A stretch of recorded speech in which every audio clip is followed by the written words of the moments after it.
Oi, gente, tudo bem? Hoje eu tô aqui porque eu queria falar um pouco com vocês sobre a importância de aprender o inglês desde a infância, tá? Então hoje eu quero falar sobre motivação, quero falar sobre as semelhanças e as diferenças da língua materna, no nosso caso português, e da língua alvo, né? Que é o inglês aqui pra gente, por que é importante a gente saber semelhanças e diferenças. Quero falar sobre a oportunidade para usar a segunda língua, no nosso caso o inglês. Quero falar sobre a velocidade da aprendizagem, por que algumas pessoas aprendem mais rápido, por que mais devagar. Quero falar sobre as visões incorretas que as pessoas têm sobre o aprendizado da língua desde a primeira infância. E também gostaria de falar sobre o que acontece quando a gente não cria esse ambiente de inglês. Quando a gente quer aprender a língua e a gente não cria esse ambiente de imersão, tá? Primeiramente, a relação do professor e do aluno. É de extrema importância que os nossos alunos saibam que a gente se importa com eles, que a gente gosta deles, que a gente tá lá para ouvir eles, isso motiva ele a querer vir para aula. Por quê? Porque ele sabe que o professor gosta dele, que o professor vai ouvir ele, que o professor vai querer interagir e vai fazer questão de trazer os interesses dele para as aulas, né? Então, para mim, essa é a primeira coisa que eu preciso fazer na minha aula, criar uma relação com os meus alunos, especialmente uma relação de confiança, não apenas para que eles gostem de mim ou que eu goste deles, não, mas para que eles saibam que ali é um lugar seguro para eles cometerem erros. Que eu não vou apontar os erros deles na cara deles, que eu não vou desmerecer eles, mas que eu vou ajudar eles a compreender, a, quem sabe, refazer aquilo, né, falar novamente de uma forma diferente. Então, essa zona de conforto eu acho importante que exista na sala de aula. Agora, falando um pouco sobre a motivação. Todo mundo sabe que é importante a gente se motivar para fazer alguma coisa. Se a gente não tem motivação, por que a gente vai fazer aquilo, né? Então, todo mundo vai aprender melhor, né? Uma das coisas que motiva, que é importante da motivação, é que a motivação venha de dentro. Por quê? Porque o aluno vai chegar, a primeira coisa que ele vai perguntar é por que eu tô aqui? Por que eu tenho que aprender inglês? Por que é importante? E uma criança não vai entender que é importante aprender inglês pelo currículo deles. Ah, porque tu precisa no currículo para conseguir um emprego. Eles não estão pensando nisso, eles não entendem isso. Então, e também é muito vago tu falar, tu não quer ir pra Disney pra tu falar com o Mickey? Algumas pessoas não querem ir pra Disney. Então, como é que eu vou falar pra uma criança? Como é que eu vou criar essa motivação na criança? Eu vou criar um ambiente na sala de aula em que o meu aluno não perceba que ele está aprendendo, porque ele está se divertindo, ele está se sentindo tão confortável naquela sala de aula que ele está aprendendo em jogos, em histórias, em músicas, que eles têm prazer em vir para a aula, eles querem vir para a aula. Então, eles querem estar na sala de aula, eles querem estar com os amigos, eles querem estar com a professora, eles querem fazer as atividades, eles querem fazer os jogos, eles, inclusive, ficam animados para fazer o livro deles, né? O que mais? Quando a gente usa os interesses dos alunos para explicar essa língua, eles conseguem ver que a linguagem é uma coisa real, é uma coisa tangível e que eles criam essa motivação para aprender, para eles poderem se expressar seus interesses nessa língua. Bom, seguindo para a importância de saber as semelhanças e as diferenças entre a língua materna, português, para a língua desejada, a língua-alvo, que é o inglês. Aí que entra aquela questão do porquê que é tão importante o nosso professor falar o nosso idioma. Ah, por que não é bom ter um professor nativo, Nath? Eu sempre falei para meus alunos que o problema de ter professor nativo é que ele não vai entender por que tu cometeu esse erro. Por exemplo, muitas vezes os alunos falam I have 15 years old. Eu tenho 15 anos. Em vez de falar I am 15 years old. No inglês, o correto é o I am, porque nós estamos falando o quão velhos nós estamos. Eu estou 15 anos velho. Então, um professor nativo não vai entender porque tu está fazendo a conexão com o verbo have, que é ter. Um professor brasileiro que fala português vai. Então, é importante a gente saber que o português, o que ele tem de parecido com o inglês? Ele vem do latim. Ele tem uma base do latim e o latim é um dos idiomas que é a base do inglês. Então, aí estamos a semelhança. A diferença é que o português eles têm umas frases, sentenças mais longas e mais complicadas do que o inglês. Sabendo essa diferença e essa semelhança do inglês com o português, eu posso prevenir erros que venham, ou conteúdos mais difíceis, às vezes, inclusive com adultos e adolescentes, não apenas crianças. Tá? Um exemplo disso é o present perfect. O present perfect é uma coisa difícil de explicar, e eu sei disso como professora brasileira, porque no português não existe esse tempo verbal. Então, eu já antecipo que meus alunos terão uma dificuldade com isso. Antecipando, eu posso prevenir a situação e ver o que eu posso melhorar e como vai ser a melhor forma de explicar. Próximo tópico: oportunidades para o uso da segunda língua, do inglês. O que acontece? E por que as pessoas acreditam que para crianças é mais fácil aprender? Por que é mais fácil as crianças usarem essas oportunidades? Por que quando criança, a criança aprende mais rápido? Ah, vamos aprender inglês desde criança porque é mais difícil para adulto. As crianças, elas não têm o bloqueio mental, elas não têm a vergonha. Criança não liga se cometeu erro. Eles não entenderam que eles erraram. Eles só querem tentar, eles querem participar. Eles não ficam com a vergonha de ter errado. A não ser que tu seja uma pessoa que vai apontar o erro de uma forma rude. Tu errou, como é que tu pode errar? Já expliquei isso. Não é questão do que, pelo menos, eu vou fazer. Então, aí está uma vontade, eles vão pegar essa oportunidade, quando eles participam, e mesmo que eles falem algo errado, eles conseguiram usar a língua. E o senso de orgulho deles é bem maior do que a vergonha e o medo de falar. Então, isso é um ponto muito importante, porque mesmo que a professora, quando é adulto, te fale, aqui é um lugar seguro para tu falar, tu não tem que ter vergonha de falar, tu vai ter igual, porque tu tá com medo do julgamento dos outros, com medo do julgamento da professora, com preconceito na tua cabeça de que tu não consegue aprender, de que aquela língua não é para ti, e uma criança não. Ok? Outra coisa, sobre a velocidade de aprendizagem. Ah, por que a criança aprende mais rápido? Por quê? Por que a criança aprende mais rápido? Justamente porque ela não tem o medo.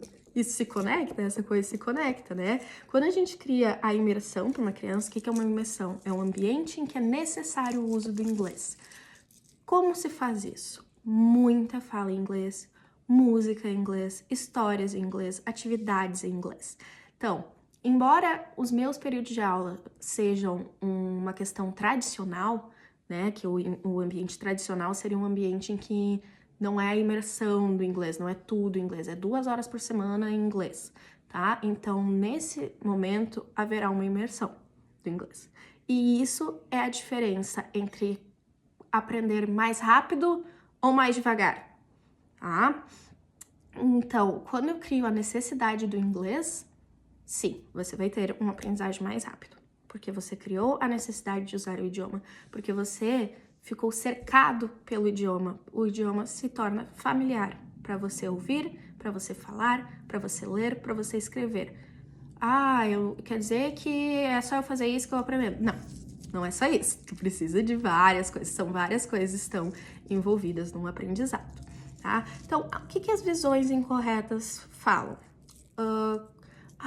Eu não quero botar meu filho para estudar inglês, ele é muito pequeno, ele ainda nem terminou de desenvolver a primeira língua, ele ainda nem terminou de aprender português. E se ele aprender inglês, ele vai misturar tudo. Não é um problema. Mas fulano botou o filho no inglês enquanto estava aprendendo português. E daí ele começou a misturar os idiomas. Ele começou a falar uma palavra em inglês, uma palavra em português, e a gente viu que ele estava confuso.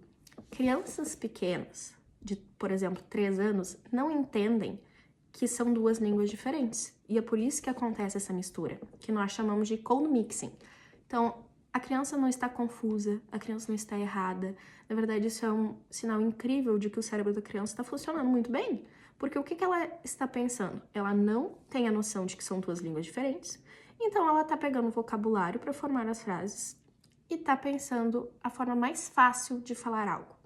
Se eu quero falar, vamos dizer, uma criança bilíngue, quer falar que vai ao parque dar comida para o cachorro, levar o cachorro para passear no parque, talvez ela escolha falar, vou levar o dog para passear no parque, porque são palavras mais fáceis. Dog é mais fácil que cachorro. Então, a criança vai escolher o que é mais fácil. Conforme o tempo for passando, vamos dizer com 5 anos, ele vai conseguir entender que há uma língua que é inglês, uma língua que é português e que são duas línguas diferentes. Então, não, se a criança não está confusa, ele é maravilhoso o que ele está fazendo, o cérebro dele está funcionando muito bem, isso só quer dizer que ele está se desenvolvendo da maneira que a gente espera que ele se desenvolva. Tá? E uma coisa que as pessoas costumam pensar, crianças são folhas em branco, elas precisam dos adultos para falar para elas o que elas têm que fazer. Crianças não são folhas em branco, crianças são tudo que eles trazem desde casa, desde o nascimento, do ambiente que eles estão ao redor. A criança, ela não é uma folha em branco para tu despejar o que tu quer que ela saiba. A criança, ela tem os conhecimentos dela, ela vai juntar esses conhecimentos com os teus e juntos vocês vão construir um novo conhecimento. A gente também vai aprender muito com as crianças. Aquela criança não vai me ensinar inglês. Eu vou ensinar o inglês para ela, mas aquela criança vai me ensinar alguma outra coisa. E não é só sobre o idioma e a disciplina. Crianças também têm muito o que nos ensinar, tanto quanto a gente tem o que ensinar para eles. Tá? Então, por que? Tá, mas por que então eu vou botar meu filho? Qual é a diferença de eu botar meu filho quando ele é mais jovem do que quando ele é mais velho, se é só eu criar um ambiente de imersão? A maior diferença, a grande diferença que se fala muito, é a questão da fluência e do sotaque. O que acontece? Quando nós somos pequenos, nós ainda estamos absorvendo os fonemas das palavras ao nosso redor. Então, nós, adultos, vamos dizer que nós nunca tivemos contato com a língua inglesa e vamos ter contato agora. Não temos mais a capacidade de absorver fonemas. Nosso cérebro fechou. Nosso cérebro entendeu que a gente aprendeu todos os fonemas que a gente tinha para aprender. Então, ele não vai estar aceitando novos fonemas. O que é uma grande dificuldade da pessoa que vai aprender inglês? O som de thanks e o som de this. Então, é uma grande dificuldade. Eu posso estar falando uma coisa e vocês estão entendendo outra e vocês vão reproduzir e não vai ser o meu som. Porque vocês não absorveram aquele fonema quando o cérebro de vocês estava aberto a receber fonemas novos. Quando eu boto uma criança pequena para aprender inglês, ou qualquer idioma que seja, quando eu coloco ela no momento em que o cérebro dela ainda está absorvendo fonemas, aquela criança vai conseguir reproduzir os fonemas quando crescer, adquirindo uma fluência, um sotaque mais natural, assim, podemos dizer, em palavras assim bem literais, né? Então acaba sendo mais natural, mais fácil, a fluência vem com facilidade, a forma que eles falam é mais clara. Então, essa é a principal diferença, o principal motivo do porquê. Além de que a criança... Aquela coisa, né, gente, que eu falei. A questão do fonema, a questão do sotaque, a questão da fluência e a questão dos bloqueios mentais. Criança não tem o bloqueio mental, criança não tem a vergonha. Eles estão abertos a errar. E por isso também é importante a gente validar o processo mais do que o resultado. Então, muito bem, nossa, tu me respondeu em inglês, ótimo, parabéns. Talvez ela me respondeu errado, talvez ela pronunciou uma coisa errada, talvez ela botou a ordem da palavra errada. Então, eu estaria apontando o resultado. Então, primeiro eu vou apontar o processo. E conforme a gente for passando, fazendo nossas aulas, eu vou começar a corrigir, não de uma maneira abrupta, mas talvez eu vou repetir a frase de uma forma que ela entenda. Por exemplo, Teacher, I go to my grandma's house. Go tá errado, não existe. Mas a criança associou que muitos verbos no passado terminam em ed. O que eu faria? Eu repetiria essa frase. Oh, you went to your grandma's house. Então a criança vai ouvir went em vez de goed e vai conseguir entender. Da próxima vez, é went, não é goed. Então esse tipo de correção é a que eu faço nas minhas aulas e é a que ajuda o aluno a se sentir mais confortável, né? Outra coisa, mas tá, eu não tenho como criar um ambiente de imersão, não tem isso à minha disposição, não consigo. O que acontece? É mais difícil para a criança? É. elas vão se desenvolver mais devagar. Então, meu filho está fazendo curso. Uma vez por semana, 2 horas. Ótimo, maravilhoso, incrível. Mas, quando ele chegar em casa, dá motivo para ele usar o inglês. Deixa ele ouvir o inglês. Se tu sabe falar inglês, fala com ele. Ah, mas ele não tá me entendendo. Não tem problema. Mostra. I'm gonna grab your notebook. Ele entendeu o que tu falou do caderno. Ah, vamos ver um desenho em inglês pra criança. Bluey. Desenho incrível em inglês. Super fácil de entender, é muito visual, a história é curta, 5 minutos, ótimo. São expostos a outros inglês, além de outras variedades, né? Além de americana e britânica, temos ali a australiana com Bluey. Contar histórias, se tu consegue contar história, ou, não consigo, bota no YouTube, pesquisa o livro, vários livros, tem no YouTube. Então, cria um motivo para usar em casa. Se não é possível, né, usar todos os dias da semana, chega em casa, acha um motivo, tá, para usar. Isso ajuda, isso é um tipo de imersão. Quando tu cria necessidade, isso te ajuda, tá? Meu filho é mais velho, ele é adolescente. Então, deixa eu te falar, isso é bom? O método tradicional foi comprovado cientificamente, esse método tradicional de não ser todas as disciplinas em inglês todo o tempo, foi comprovado que ter inglês por apenas uma disciplina, vamos dizer, de 2 horas, ele acaba funcionando melhor para adolescentes do que para crianças. Então, os adolescentes, eles vão se dar bem com isso. Até porque eles já têm aquele bloqueio, aquela vergonha, e também porque fora da sala de aula eles já escutam muita música, muitas vezes vêm os filmes legendados, então isso já ajuda bastante, tá bom? Então é isso que eu tinha pra falar pra vocês hoje. Qualquer dúvida, vocês podem me procurar, vocês podem comentar aqui, vocês podem me mandar uma direct, tá? Então, muito obrigada pra quem ficou aqui ouvindo, tá? E é isso.